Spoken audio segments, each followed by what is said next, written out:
My heart journey began when my father was diagnosed with cardiomyopathy at the age of 37.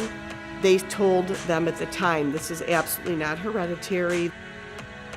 Unfortunately, at the age of 33, my sister was jogging with her son and she collapsed and passed away 4 days later. My second sister, Gina, was at her son's track meet. She jogged to her van, came back to the track meet and collapsed in front of everyone, including her son, and she died immediately.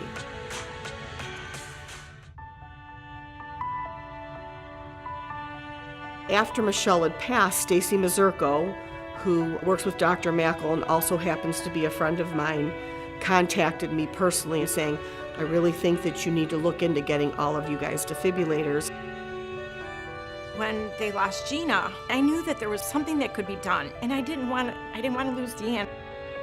I pushed it maybe a little too hard, but I'm grateful that I did because she's here today. I contacted Dr. Mackel. She did all kinds of tests. She said, Deanne, you do have something, and I want you to get a defibrillator put in. She says, if you want to be around for your kids, this is very important. And that is the big trick in all of this. You feel fine, and you're not.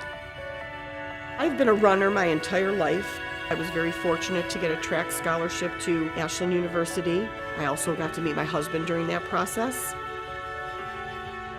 I was told by Dr. Mackel, you just cannot run. It will only weaken the heart. I remember getting in my car and just crying, thinking, oh my gosh, my poor sisters had to die so that I could live.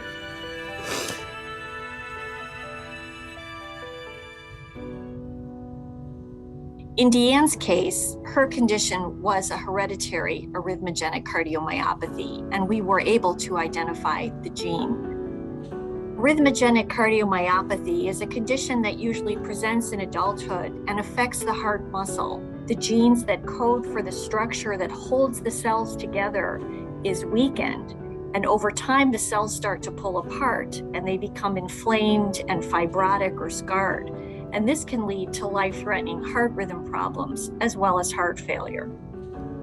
And if you get the gene, it doesn't necessarily mean that you're going to develop the condition, but we know then that we have to really follow you and watch carefully. Having an implantable defibrillator offers her protection. Some things are taken from, you get others in abundance, and I got that through my kids. My kids were all big runners, like my husband and I were. As they got older and realized, they were like, Mom, could this happen to us? I brought all of them to Dr. Mackel. Lo and behold, it comes back. Not one of my kids had the gene. And I can remember them all being upstairs, me downstairs waiting as each one talked to her, and my heart pounding like, oh my gosh. And each one would come down, they didn't have it. I would drop to the ground in tears, like, thank God. But then I was like, well, then the next one must have it. And then they came down and said, Mom, we're all good.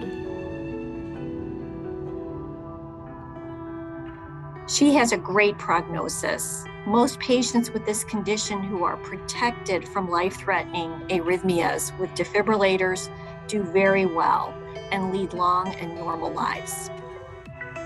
Our kids can live comfortably because of the research and education that has been done through the American Heart Association. My mother would be grieving a lot more people if we didn't have that. We can't make major steps in improving cardiac care without funds for research. The American Heart Association has been funding research in the Cleveland area for many years.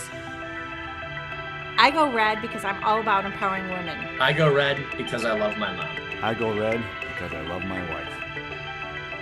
The reason why I go red is it is so important for women to take charge of their own health. I think in life, women put themselves on the back burner and they don't recognize that, you have to take care of you too. I would not be here if I did not.